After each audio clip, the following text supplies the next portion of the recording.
వందలాది ప్రాణాలు బలివాలా? నీకు అధికారం ఉంది కదా అని ఒక ప్రజాప్రతినిధి రావడం న్యాయమా? అక్రమంగా ఉంది. అపరాధులను పట్టుకునే నెపంతో వందలాది ప్రజలు చావటమా? ఎక్స్క్యూజ్ మీ సో, అపరాధుల్ని వెంటాడుతూ ముందు జాగ్రత్తగా స్లిప్ డౌన్ ఆర్డర్స్ ఇచ్చాను. టెర్రరిస్టుల బుల్లెట్స్ కి అమాయకులు బలయ్యారు.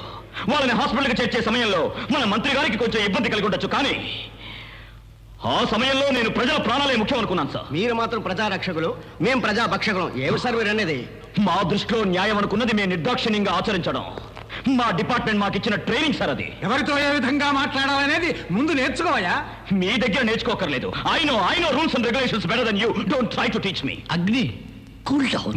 Why should I cool down sir? Why?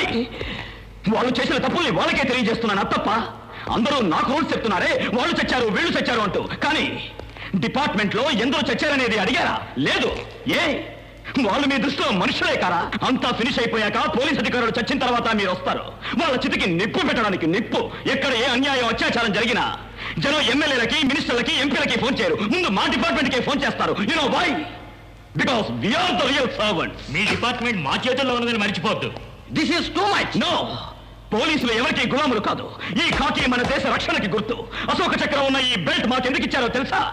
ఈ ఇన్షర్ట్ చేసుకుని స్టైల్ గా తిరగడానికి కాదు, అన్యాయాన్ని ఎదిరించడానికి. మీ పిల్లల్ని కిడ్నాప్ చేస్తే పోలీస్ కావాలి, ఎలక్షన్లు జరిపించాలంటే పోలీస్ కావాలి, మీరు ఎలక్షన్ లో గెలిచిన పోలీస్ కావాలి, ఓడి అపోజిషన్ లో ఉన్న పోలీస్ కావాలి.